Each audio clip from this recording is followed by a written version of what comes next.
making a one-part mold on the wheel. As you can see from my drawing, I'm going to throw this cup upside down.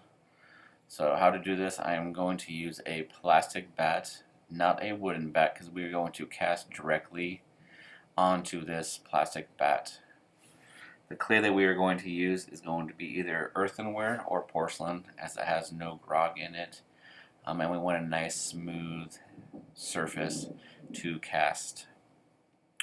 So first off, you want to take amount of clay. As you will see, I do not take enough. So again, you always want to use more than what you will think. You need to throw that bottom layer so that it's easier for us to cast our shape.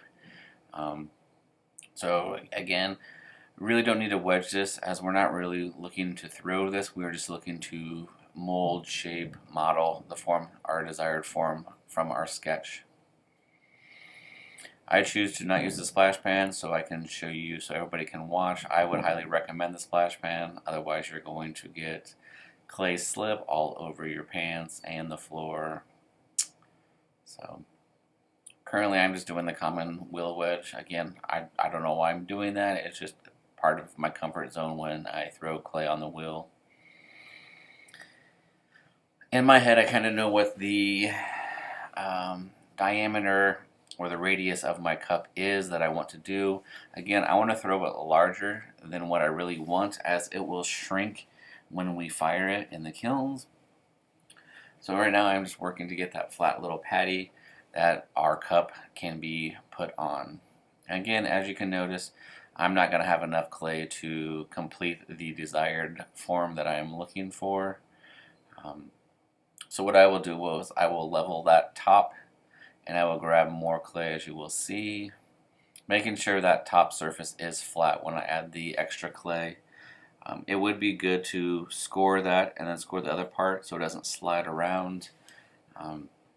But for demonstration purposes, I am just going to grab a chunk of clay and then throw it on after I have made sure that it is level.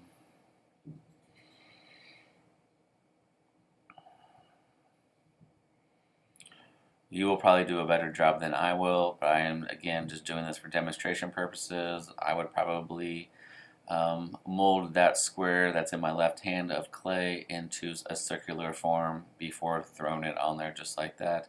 As I have two different surfaces and I'm trying to blend them together, it can be extremely tricky.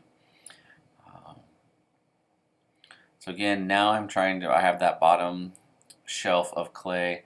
Now I'm trying to get the desired cup that I'm wanting. So the shape, the angle to the foot, and then the interior of the foot. Again, we really want to make sure that there's no undercuts on this form. So it should be either straight up or flaring out a little bit from the bottom on the skid of clay towards the foot. If it's the other way, then we will have an undercut and we will not be able to pull this cup from the mold once it's created.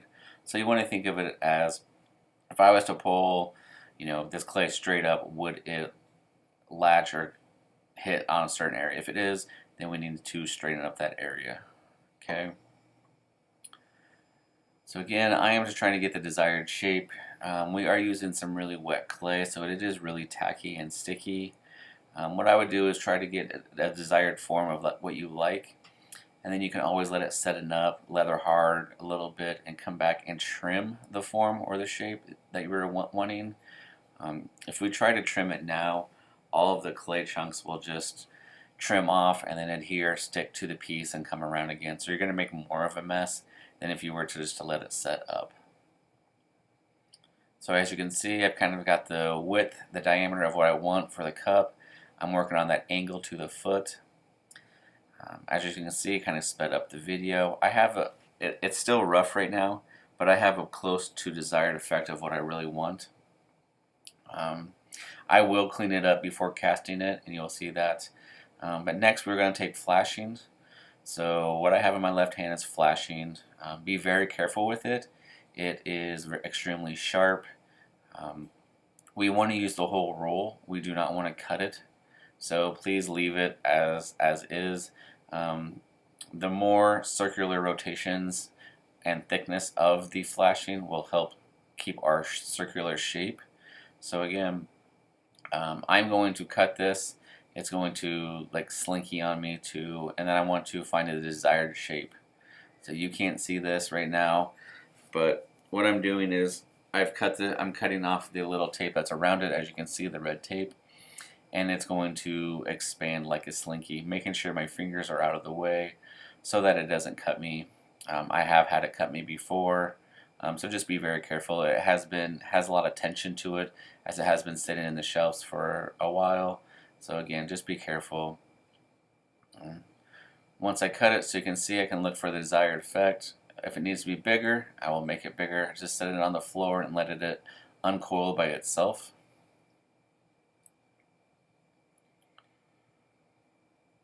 Once I get the desired shape that I want, I can use tape. So then I go use, there's blue tape over in my corner. You can use that. You want to tape that outer edge where it stops to the circular form on the outside and in the inside. Okay, this will help keep its shape. Yes, it's still flashing, it will still move, it'll still change its shape, but I will show you a little trick of how to do that. So again, grab some tape, be very careful. Again, be very careful. Take your time, it's not a race. Your piece is adhered to the bat, it's not going to go anywhere. It's at the leather hard stage, it's not bone dry. Again, we do not want these bone dry. So once you get the desired shape, just put them in a damp box or cover them up with a plastic bag to keep them leather hard. If we were to cast them too soft, once we pour the plaster onto these surfaces, it might alter them, and that's not what we want. So again, we want them at a leather hard stage. Okay, now that I've got my flashing tape to the desired effect, we are not casting around that ring. So I leave an inch from that little platform of clay that my cup is on top, that where the rim of the cup is touching. I cast about an inch more. If we were just cast to that rim, there's really no purpose of making that rim. So again, I've measured it to the diameter of what I want. So now I can carefully put the flashing back over onto the bat. It is taped, so I can let go of it. Okay. Now the next thing you want to do is make sure it's centered, but we need to put clay around the bottom edge so when we pour plaster, it doesn't seep out and make a bigger mess. So how I do this is I take some clay. Again, you want to use not so sticky clay. So there is some clay over on the wedging table that has been done. You can use stoneware, since again we are just using this as a barrier. When I put it on the bat, I don't attach it to the flashing immediately. So as you will see, is I'm leaving a space between the clay and the flashing. So you can see there's a little gap. That is just because I will move the clay to the flashing. I just don't want to do it right now. If I was to put my hand on top of the flashing, it could cut. So I'm going to take a wooden bat that I can set on top once I have it centered. So I put that bat on there so I can press down, and I can also have it spinning, but by my pressure pushing down, it's keeping that flashing circular in the way I want it. Again, you would continue that coil all the way around. Once you have done that, then I will slowly press that clay towards the flashing by pushing down on the wooden bat. So your flashing might go in a little bit. Just be very careful, be patient. Again, we're looking for, this will help us just with our circular form. If it's not perfectly circular, that's okay. We just do not want it to disturb the clay that's on the inside that we are casting. So now, as you can see, I've had it pressed against it. I can really compress even more with my finger. So that's just getting down to that little angle that will adhere to the bat, to the flashing. It'll create a barrier for our... So there you can go. So that's what it looks like from an aerial view. I've mixed my plaster. I've measured the height of my piece and added 2 inches and calculated the radius. So my height was 9 inches. My radius was 9 inches. My height was 7 inches. So I take 7, and then using the Glazy calculator, the plaster calculator, you type those in and it tells you how many grams or pounds of each you need. So now I am carefully pouring plaster into my hand, not directly on the form. I'm kind of guiding it away from the form so it builds up around. Again, you should not be pouring plaster directly on your form. My hand has it so it's flowing like over against the flashing, and then it's going completely around the form. Again, when you do plaster, you want to mix plaster to water. There's my end up form after it's been setting up. I can take it to the wheel. If you do this on your wheel, you want to make sure that there's no clay anywhere around. Plaster and clay do not clean up. Clean up is all. And again, you want to do this when it is a little bit soft, so it's not so hard on your tools. Any tool you use, you want to clean up extremely well. There are tools that are plaster. You can just use this shear form tool and clean up these edges. I'm just cleaning up the edges so that if I set them down, they don't chip or break. I'm going to do that top edge. The clay that was in that mold, I just threw away. Again, we do not want any clay that has plaster in it. So all the clay that's been used in this process, I have just thrown away. I do the top edge. Right now what I'm doing is I'm using my finger to smooth that foot, that edge around it. It was extremely sharp, and I don't want it sharp, so while it's a little bit soft, I can kind of round that edge just with a little bit of pressure.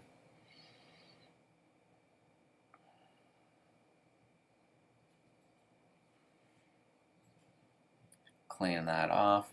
Again, whatever you use, tools, sponges, everything, you want to make sure they're cleaned extremely well, because we do not want plaster in our other clay that we are throwing in the forms we are creating.